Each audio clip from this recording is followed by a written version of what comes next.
Hello everyone, good morning. आज हम शुरू करेंगे हमारा रेस्पिरेशन इन प्लांट्स का नेक्स्ट पॉइंट। ठीक है, that is the balance sheet of ATP. Balance sheet of ATP. ठीक है, अभी तक हमने पढ़ा aerobic respiration as well as anaerobic respiration, but our interest lies in aerobic respiration. So in aerobic respiration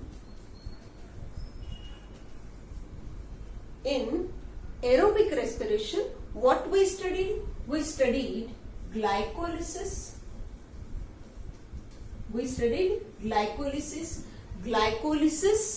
Then yes, pyruvate formation.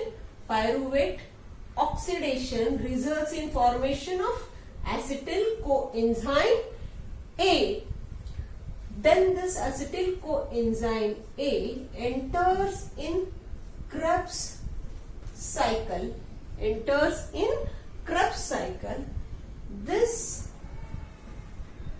The output of Krebs cycle, that is hydrogens removed from the substrate, then enter in electron transport chain or system, ETC or ETS.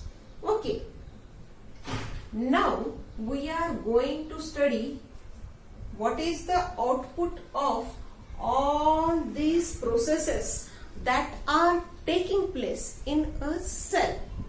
ठीक है, आज अभी तक aerobic respiration में हमने क्या क्या पढ़ा? Glycolysis, Krebs cycle and electron transport chain. ये तीनों पॉइंट हमने पढ़ लिए हैं। आज हम पढ़ेंगे balance sheet of ATP formation. ठीक है, सेल इतनी सारी प्रोसेसेस खुद के अंदर कैरी करती है, सो इनका आउटपुट नेट गेन क्या है in terms of ATP formation, that we are going to study today. Okay, so come to our point, balance sheet of ATP. Okay, in this balance sheet देखिए बच्चों, हमने पहले ही देखा था कि हमारा मेन एम क्या है। सेल ये सब प्रोसेसेस क्यों कैरी कर रही है? एटीपी प्रोडक्शन के लिए। एटीपी प्रोडक्शन दो तरह से होता है। एटीपी प्रोडक्शन एक तो है substrate level phosphorylation. Substrate level phosphorylation में डायरेक्ट एटीपी या जीटीपी फॉर्मेशन होता है। ठीक है, जीटीपी फॉर्मेशन एक जगह हुआ था क्रेब्स साइकिल में। ठीक है, सो जनरली हम ऐसा कह देते हैं, जनरली एटीपी फॉर्मेशन डायरेक्टली होता है। ऐसे प्रोसेसेस को हम सबस्ट्रेट लेवल फॉस्फोराइलेशन कहेंगे। ठीक है, और जो एरोबिक कंडीशन में दूसरा वे है, एरोबिक रेस्पिरेशन में एटीपी जनरेशन का दूसरा तरीका जो है, that is from hydrogen transfer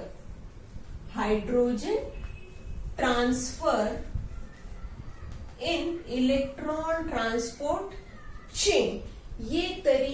इस तरीके से भी एटीपी फॉर्मेशन होता है एरोबिक रेस्पिरेशन में।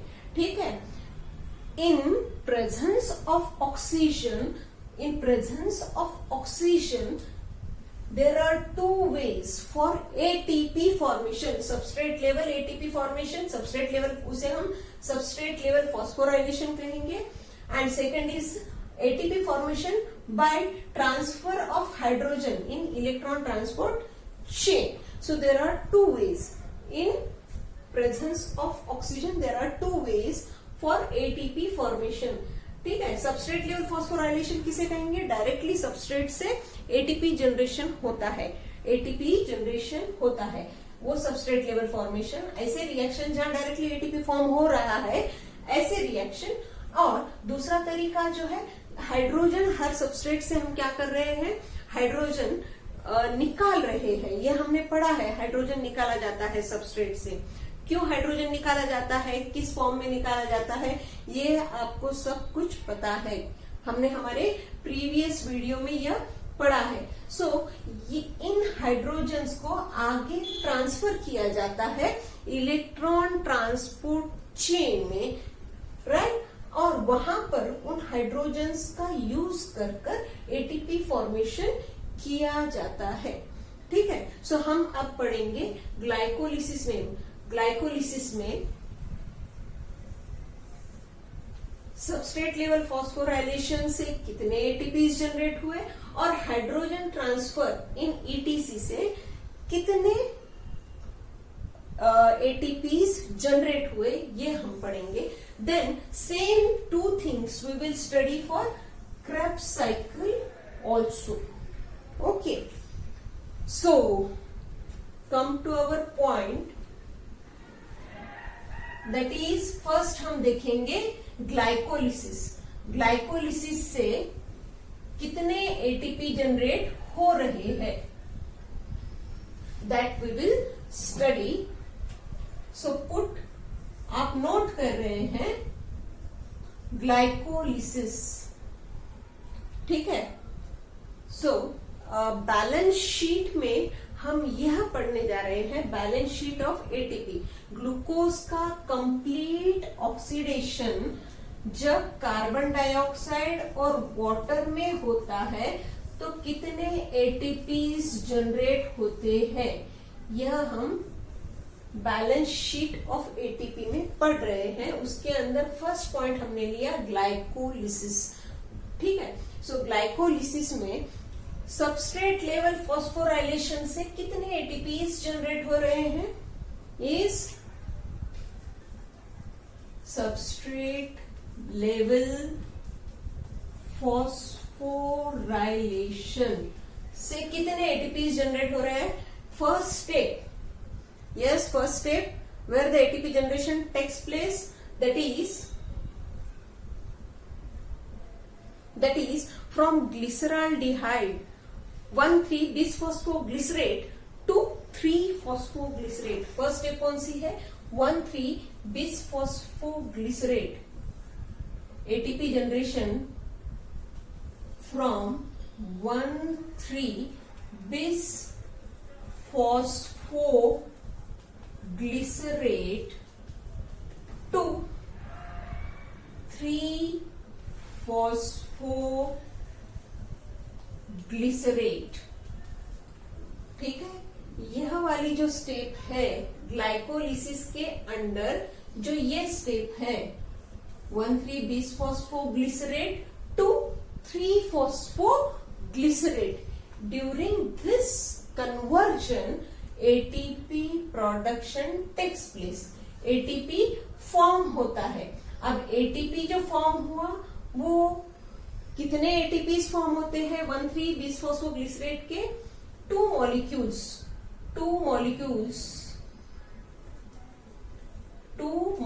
of 1,3-bisphosphoglycerate are get converted into 2 molecules of 3-phosphoglycerate, and that's why 2 molecules of ATP are get formed by substrate level phosphorylation, ठीक है। Second reaction कौन सा है, सबस्ट्रेट लेवल फॉस्फोराइलेशन, जहां directly ATP form होता है, that is in the glycolysis the second reaction is from conversion of phosphoenol pyruvate to pyruvic acid, ठीक है। ड्यूरिंग दिस कन्वर्जन कितने पायरुविक एसिड मॉलिक्यूल फॉर्म हो रहे हैं, at the end of glycolysis 2 pyruvic acid molecules are get formed from the 2 molecules of PEP, phosphoenol pyruvate। So कितने molecules हो रहे हैं ATP के generate, of course 2 molecules of ATPs are get generated, ठीक। So total ATP generated by substrate level phosphorylation are 2 plus 2. 2 plus 2, that is 4. 4 ATPs are get generated. 4 ATPs are get formed by substrate level phosphorylation in glycolysis. समझ में आया बच्चों? Okay, now यह हुआ substrate level phosphorylation.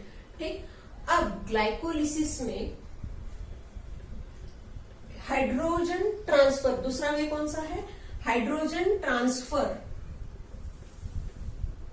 To hydrogen transfer to electron transport chain. ठीक है, respiratory electron transport chain में hydrogen transfer किए जाते हैं. ठीक है, उससे कितने एटीपी जनरेट हो रहे हैं ड्यूरिंग ग्लाइकोलिसिस? बोलिए, हाइड्रोजन ट्रांसफर की कौन सी रिएक्शन है? Yes, tell me. So this reaction is conversion of 3-phosphoglyceraldehyde or 3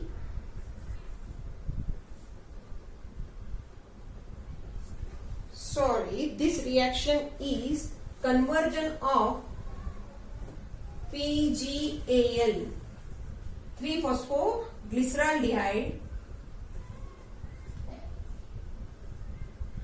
3-phosphoglyceraldehyde to 1,3-bisphosphoglycerate. This reaction is conversion of 3-phosphoglyceraldehyde to 1,3-bisphosphoglycerate. So during this NAD, how many NADH2 are get formed? NAD plus 2H plus. So कितने NADH2 form हो रहे हैं? Is 2 molecules. Of course हर जगह 2 molecules form हो रहे हैं. So 2 molecules of NADH plus 2H plus are get formed here. ठीक. Now with NAD, all of you know that with NAD, one molecule of NADH produces 3 ATPs. One molecule of NAD produces 3 molecules of ATP. With NAD as acceptor, how many ATPs are get formed? 2 molecules of NADH2 multiplied by एक NADH2 के साथ 3 ATP generation होते हैं electron transport system में. ठीक है, सो 2 molecules, yes, 2 molecules of NADH2 and 3 molecules of ATP will give 6 ATPs. How many ATPs? 6 ATPs are get formed during ETS or RETC, right? So directly by hydrogen transfer down to ETC, how many ATPs are get formed by glycolysis? ETC में कितने NADH2 form हो रहे हैं? Sorry, glycolysis में कितने NADH2 form हो रहे हैं? 2 molecules of NADH2 are get formed during glycolysis. During which step? During conversion of phosphoglyceraldehyde to 1,3-bisphosphoglycerate. During this step 2 molecules of NADH2 are formed. और जब NADH रहता है तो एक NADH के साथ कितने ATP फॉर्म होते हैं? 3 ATPs. और एक FADH के साथ कितने ATPs फॉर्म होते हैं? 2 ATPs. राइट? सो एक NADH2 के साथ 3 ATPs फॉर्म होते हैं, तो 2 NADH2 के साथ 6 ATP formation will takes place. Now ATP consuming steps during glycolysis are ATP consumed during glycolysis are, these steps are, yes, बताइए, from conversion of glucose to glucose 6-phosphate, conversion of glucose to glucose 6-phosphate. यहां पर एक ATP consume हो रहा है. ठीक है, glycolysis में ATP कंज्यूमिंग स्टेप्स कौन कौन से हैं? Is first step is conversion of glucose to glucose 6-phosphate and second is conversion of fructose 6-phosphate to fructose 1,6-diphosphate. यहां पर कितने ATP कंज्यूम हो रहे हैं? 1 ATP इज गेट कंज्यूम. समझ में आया स्टूडेंट? हम जो अभी लिख रहे हैं ATP कंजम्पशन कितना हो रहा है, ATP यूटिलाइजेशन कितना हो रहा है during glycolysis, that we are studying here. So this 1 ATP and this is the another ATP. 2 ATPs get consumed. Yes, दो टोटल कितने हुए? Total 2 ATPs consumed. Now let us make a balance sheet. ATP formation by substrate level phosphorylation 4 ATPs. ATP formation in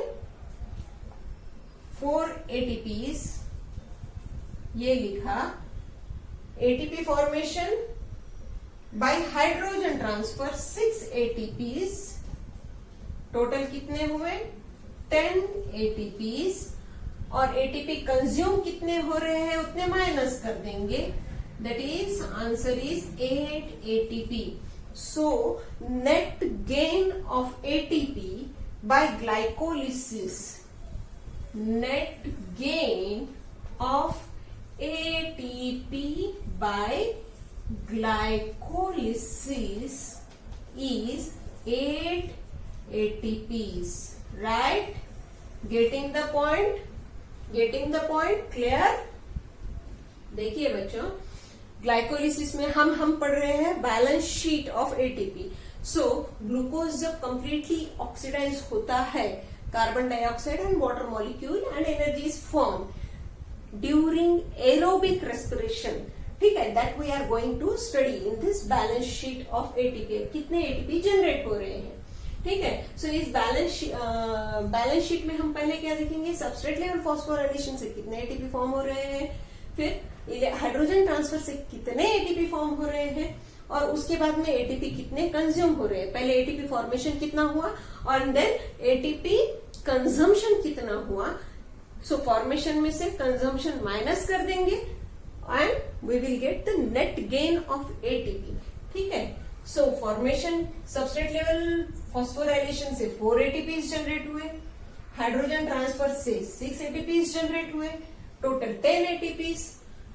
और ATP consume कितने हुए? Yes, total 2 ATPs are get consume. So net gain of ATP is, yes, 8 ATPs. 8 ATP are the net gain by glycolysis. Right? Getting the point? Clear? कुछ doubt है तो पूछना जरूर. सो अब हम देखेंगे ग्लाइकोलिसिस के बाद नेक्स्ट स्टेप क्या थी ग्लूकोज ऑक्सीडेशन में. यस, ग्लाइकोलिसिस के बाद नेक्स्ट स्टेप थी pyruvate oxidation. Next step was pyruvate और pyruvic acid oxidation. Pyruvate oxidation, right. So pyruvic acid जो कि एंड प्रोडक्ट, ग्लाइकोलिसिस का एंड प्रोडक्ट बोलकर फॉर्म हो रहा है, उस पायरुविक एसिड से आगे क्या फॉर्म होता है, एसिटिल कोएंजाइम ए, ठीक है। During this conversion of pyruvate to acetyl coenzyme A, yes, what is get produced, ATP form होते हैं क्या, डायरेक्टली नहीं होते हैं। अगर एटीपी डायरेक्टली फॉर्म होते रहते तो हम क्या कहते थे उसे, substrate level phosphorylation. So substrate level phosphorylation, substrate level phosphorylation नहीं होता। So that's why zero ATPs are get formed by substrate level phosphorylation। मगर इस कन्वर्जन में, पायरुवेट से एसिटिल कोएंजाइम कन्वर्जन में सबस्ट्रेट लेवल फॉस्फोराइलेशन तो नहीं होता, फिर क्या होता है, yes, hydrogen transfer to electron transport chain, ठीक है।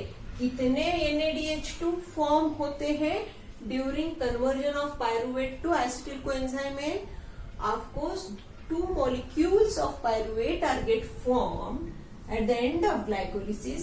That's why 2 molecules of acetyl coenzyme are get formed by this conversion of pyruvate to acetyl coenzyme A।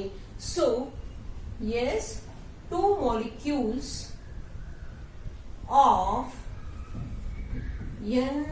NADH plus H plus are get formed। So with NAD as acceptor, how many ATPs are get formed when NAD is hydrogen acceptor, then 3 ATPs are formed with 1 molecule of NAD, right? So here 2 molecules of NADH2 are get formed। So एक के साथ भैया 3 ATP, सो 2 के साथ बोलो कितने ATP, 2 into 3 ATP, that is total 6 ATP are get formed by pyruvate oxidation to acetyl coenzyme A, by pyruvate conversion to acetyl coenzyme A। Getting, समझ में आया स्टूडेंट्स। सो हम यहाँ नोट करेंगे ग्लाइकोलिसिस से हमें कितने एटीपीज मिले थे, yes, 8 ATPs. With pyruvate oxidation,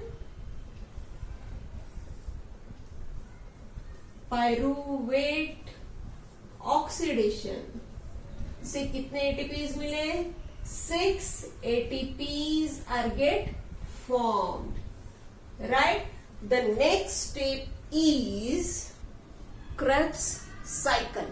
So when acetyl coenzyme A enters in Krebs cycle, when acetyl coenzyme A enters in Krebs cycle, then ATPs are get formed। So by substrate level phosphorylation, how many ATPs are get formed? Yes, बताइए students. हमने directly ATP formation माने GTP formation देखा था। कौन see step में GTP formation होता है? जो GTP फॉर्म होता है वो बाद में ATP में कन्वर्ट होता है। कौन सी स्टेप थी वो? Yes, during the conversion of right succinyl coenzyme A to succinate, during the conversion of succinyl coenzyme A to succinate, how many GTPs are get formed? एक एसिटिल कोएंजाइम A है तो एक GTP form हुआ. How many acetyl coenzyme enters in Krebs cycle? Two acetyl coenzyme A enters in Krebs cycle. ठीक है बच्चों, समझ में आया? सो दो एसिटिल कोएंजाइम के साथ दो GTP फॉर्म होंगे, माने that GTP are get further converted into ATP. So how many ATPs are get formed during this conversion of succinyl coenzyme A to succinate? 2 ATPs are get formed. ठीक है, ATP लिख दूं. ATP माने GTP जो कि convert होता है ATP में. ये स्टेप हमने डायरेक्टली 2 ATP फॉर्म हुए ऐसा लिखा है. नहीं तो बच्चों आप बोलेंगे मैडम कहाँ एटीपी फॉर्मेशन की स्टेप तो है ही नहीं Krebs साइकिल में. एक्चुअली जीटीपी फॉर्म होता है during substrate level phosphorylation, conversion of succinyl CoA to succinate.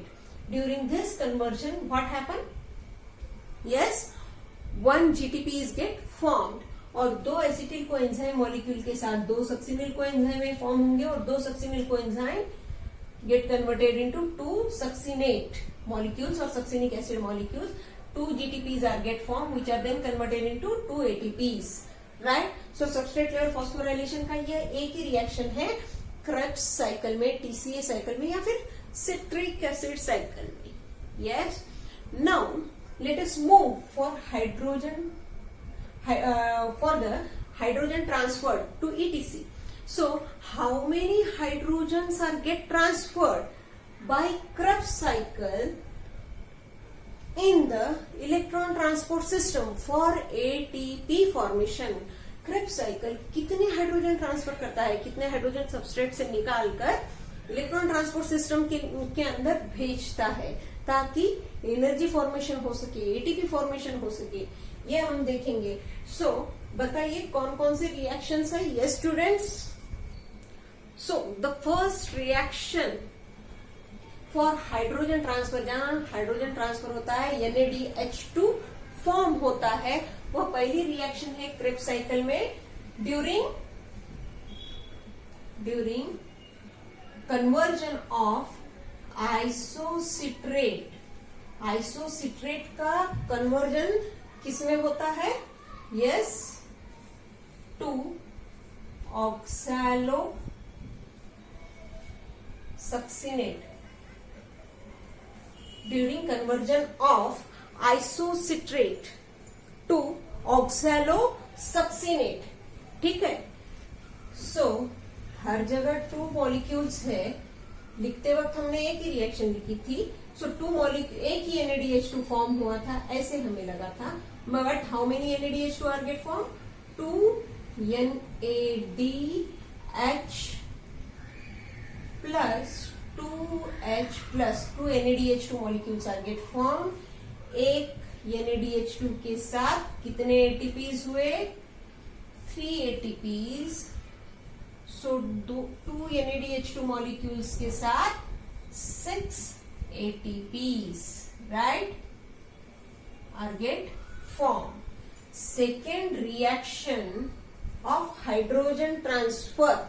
Second reaction of hydrogen transfer is during conversion of alpha ketoglutarate to succinyl coenzyme A. Second NADH2 molecule form होता है. इस तरह भी लिख सकती हूं मैं, but more proper way is this one. इस तरह भी लिख सकते हैं हम. सो बोलिए 2 into 3 total 6 ATPs are get formed. Next reaction is during, yes, succinate to fumarate, right?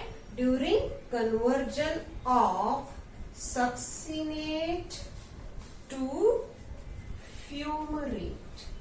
Succinic acid to fumaric acid. वहां पर हाइड्रोजन एक्सेप्टर कौन सा है? Is NADH2? No, it is FADH2।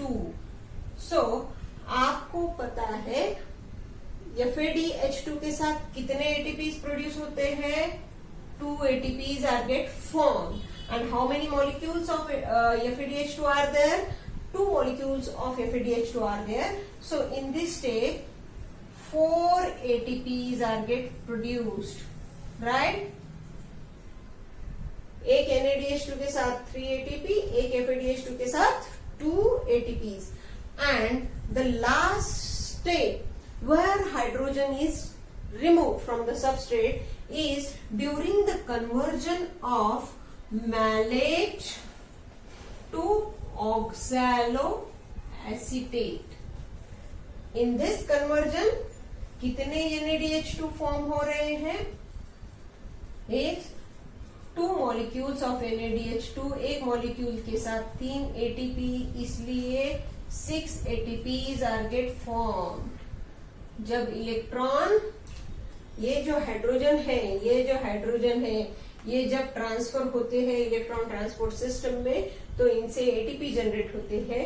एक NADH के साथ 3 ATPs जनरेट होते हैं, तो 2 NADH2 के साथ 6 ATPs जनरेट होते हैं।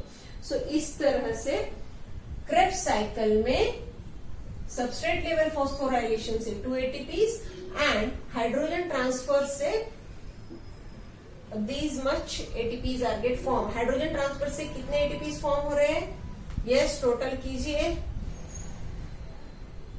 यस, 6 6 12 18 और 4 22।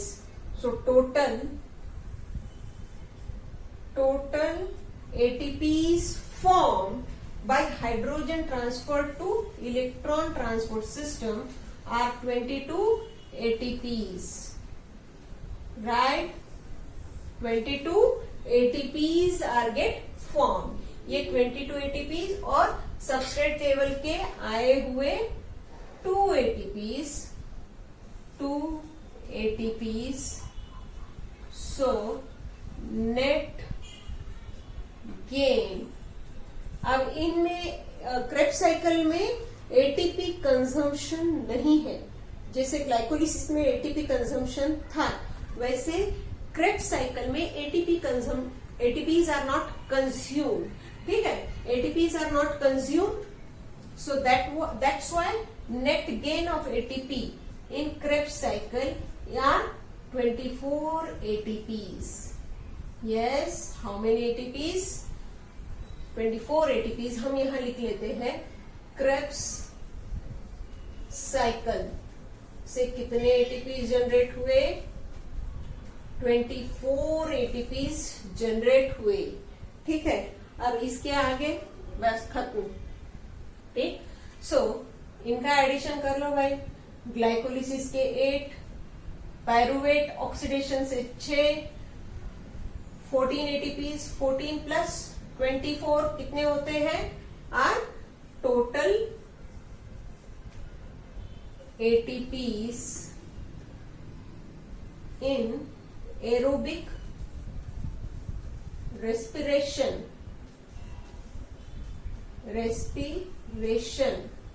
is equal to total कितना हुआ? 38 ATPs are get formed. कितने ATPs फॉर्म हुए?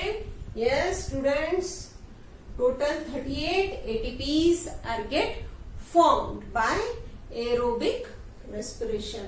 समझ में आया? ग्लाइकोलिसिस से 8 ATP बने, पायरुवेट ऑक्सीडेशन से 6 ATP बने और क्रेब्स साइकिल से 24 ATPs बने. So in all 38 ATPs are get formed by aerobic respiration.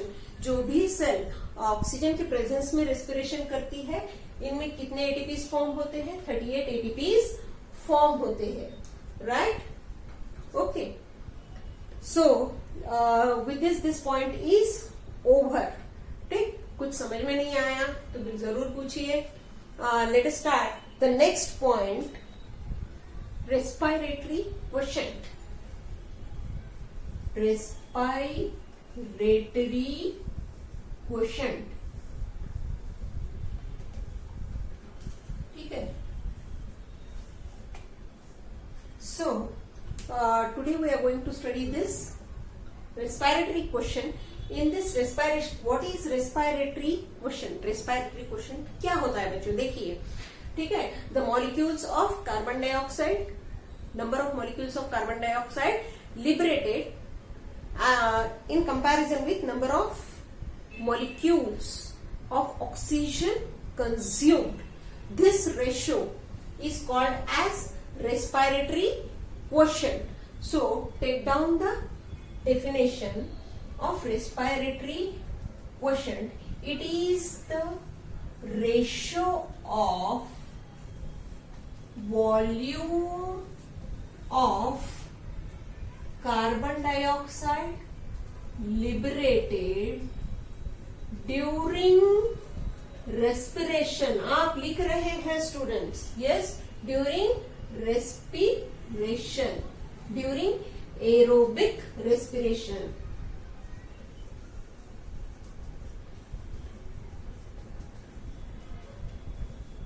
It is the ratio of volume of carbon dioxide liberated during aerobic respiration to the volume of oxygen consumed. Okay, this is called as aerobic respiration. क्या लिखा है definition? It is the ratio of volume of carbon dioxide liberated during the aerobic respiration. Respiration aerobic respiration है. Carbon dioxide के molecules कितने liberate हुए as compared to the molecules of oxygen consumed. This ratio is called as respiratory quotient. Right? समझ में आया? So इसे कैसे लिखेंगे हम? We can write this formula as respiratory quotient is equal to volume of carbon dioxide liberated to the volume of oxygen consumed. Right? So this is aerobic, this is respiratory quotient. This respiratory quotient, ये respiratory quotient की value अलग अलग substrates के साथ अलग अलग होती है, ठीक है. सो respiratory quotient is 1.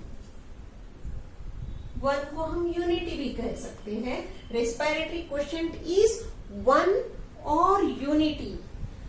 1 carbohydrates are respiratory substrates.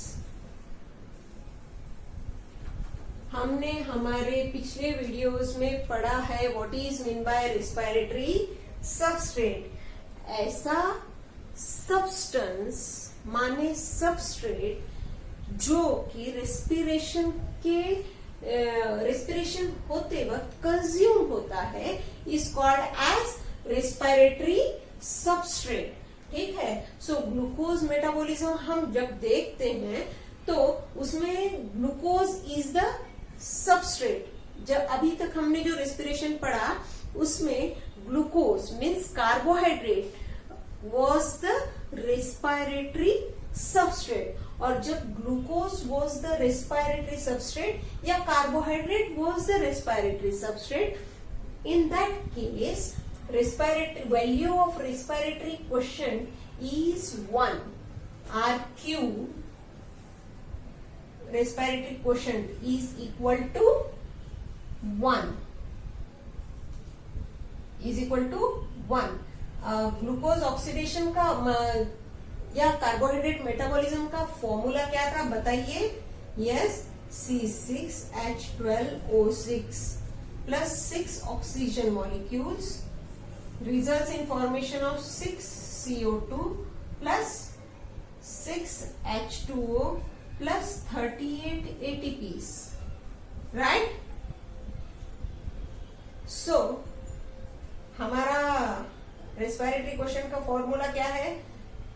Yes, volume of CO2 liberated 6 molecules of CO2 divided by 6 molecules of oxygen.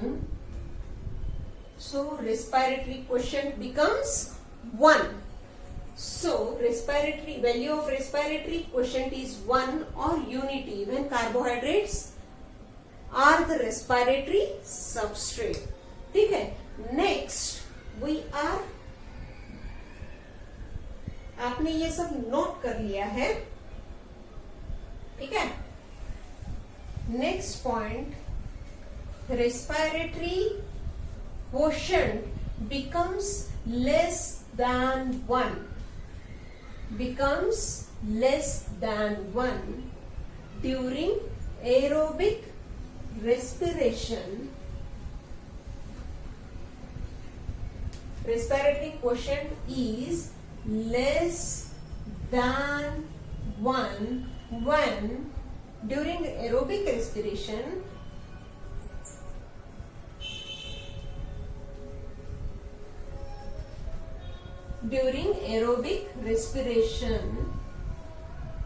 when respiratory substrates are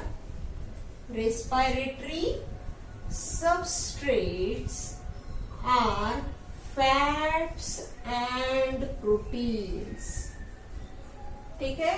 जब फैट या प्रोटीन रेस्पिरेटरी सबस्ट्रेट बोलकर यूज किए जाते हैं तो रेस्पिरेटरी क्वोशंट की value is less than 1.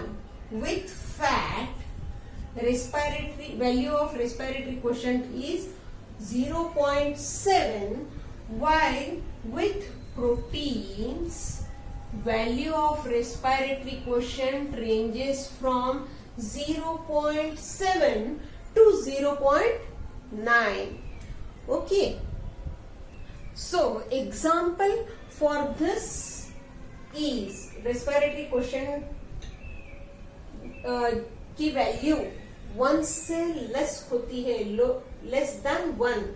कब? जब फैट्स और प्रोटीन्स ये रेस्पिरेटरी सबस्ट्रेट बोलकर यूज होते हैं. सो ये किसमें देखा जाता है? During seed germination, castor seed और rape seed germination.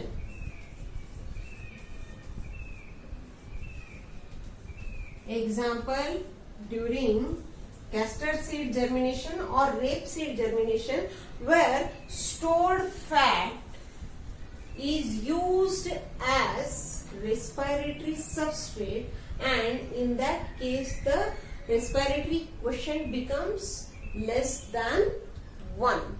Okay, next, the value of respiratory quotient is more than 1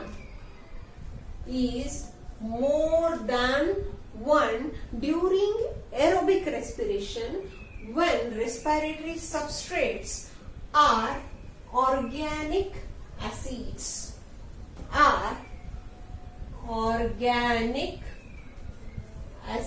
जब ऑर्गेनिक एसिड्स को रेस्पिरेटरी सबस्ट्रेट बोलकर यूज किया जाता है, ऑर्गेनिक एसिड्स के ऊपर कोई सेल सरवाइव करती है. जनरली माइक्रोबियल सेल्स या ऑर्गेनिक सेल, माइक्रोबियल सेल्स में ये देखा जाता है कि जो ऑर्गेनिक एसिड्स पर ग्रो होती है, ऑर्गेनिक एसिड्स पर वो ग्रो होती है. तो इन that case the respiratory quotient is more than 1. Value of respiratory quotient is more than 1. So respiratory quotient की वैल्यू more than 1 कब आएगी? जब amount of carbon dioxide liberated, volume of carbon dioxide liberated is more as compared to volume of oxygen consumed, right? Getting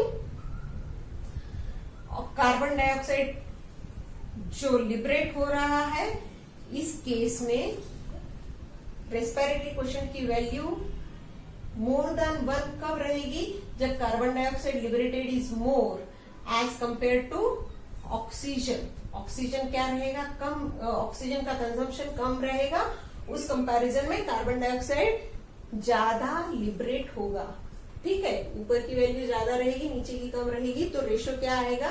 more than 1, right? Now the next is the value of respiratory quotient is infinity. Infinity. The value of respiratory quotient is infinity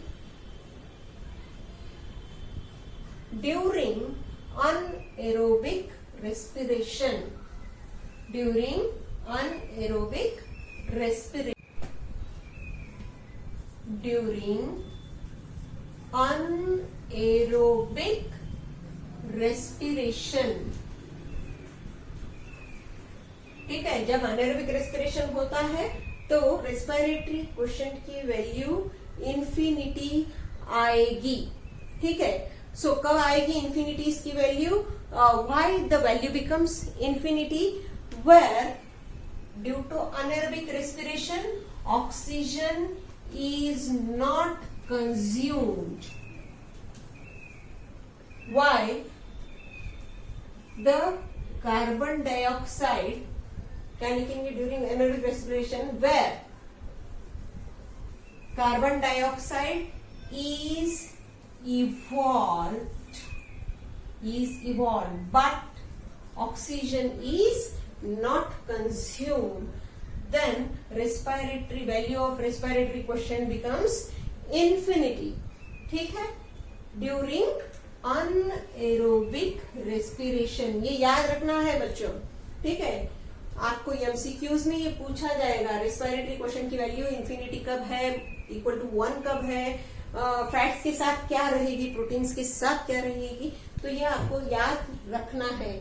okay, so respiratory question की value infinity रहेगी कब? जब carbon dioxide liberated इसकी कुछ value रहेगी मगर oxygen consumed is 0. ठीक है, ऑक्सीजन कंज्यूम्ड इज 0, इसकी कुछ वैल्यू रहेगी 6, 7 और some value is there with carbon dioxide liberated. So carbon dioxide तो लिबरेट होगा मगर ऑक्सीजन कंज्यूम नहीं होगा, तब रेस्पिरेटरी क्वेश्चन की वैल्यू क्या रहेगी? इंफिनिटी रहेगी. ओके, सो ये किस में देखा जाता है? During anaerobic respiration. ठीक है, now one more condition is there, the respiratory quotient becomes 0. Respiratory quotient is 0, 1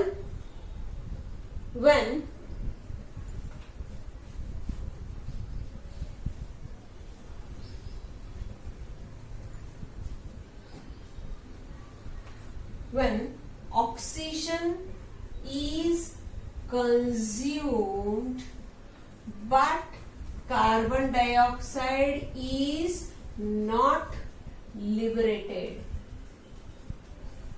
ठीक है, अनएरोबिक रेस्पिरेशन वाली पहली सिचुएशन थी जहां पर रेस्पिरेटरी क्वोशिएंट की वैल्यू इंफिनिटी थी. इंफिनिटी कब रहती है? जब बेस 0 आता है. इस फॉर्मूले में बेस 0 आया तो वैल्यू क्या हो गई बच्चों? इंफिनिटी. ठीक है, मगर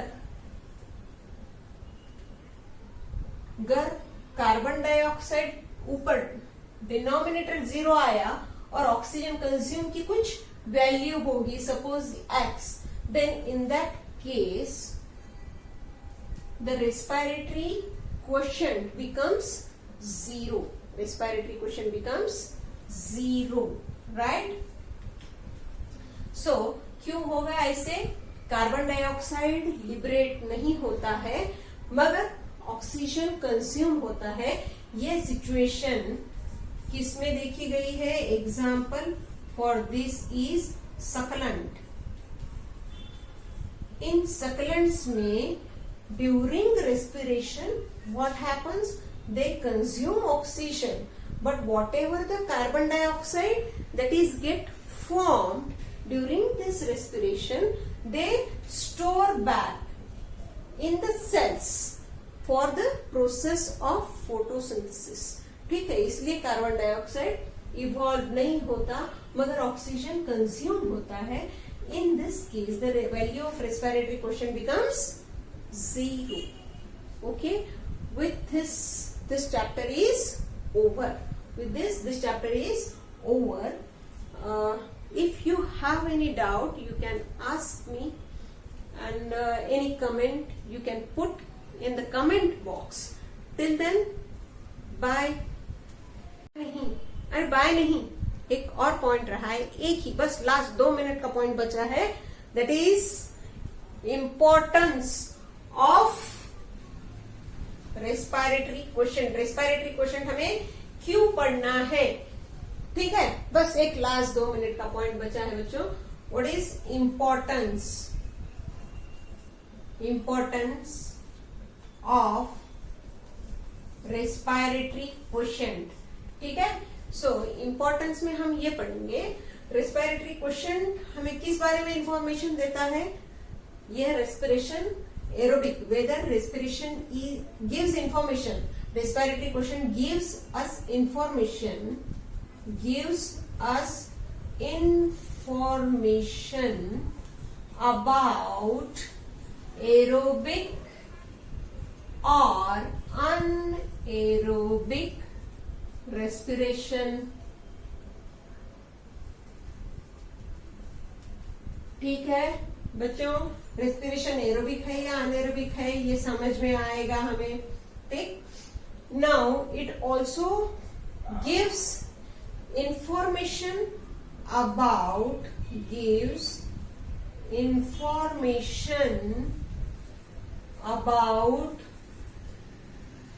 टाइप ऑफ रेस्पिरेटरी सबस्ट्रेट।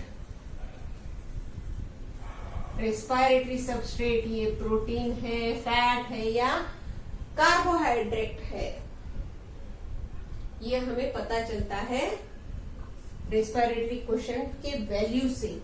ठीक है, कैसे? अगर वैल्यू 1 आ रही है तो रेस्पिरेटरी क्वेश्चन कार्बोहाइड्रेट है, बिलो 1 आ रही है रेस्पिरेटरी सबस्ट्रेट फैट या प्रोटीन्स है, और अगर वैल्यू अबव 1 जा रही है आरक्यू की तो रेस्पिरेटरी सबस्ट्रेट ऑर्गेनिक एसिड्स है। ठीक है, इस तरह से हमें रेस्पिरेटरी सबस्ट्रेट के बारे में इंफॉर्मेशन मिलती है। Now it also gives information about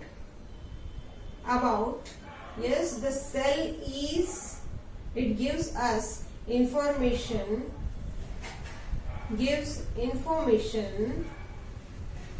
about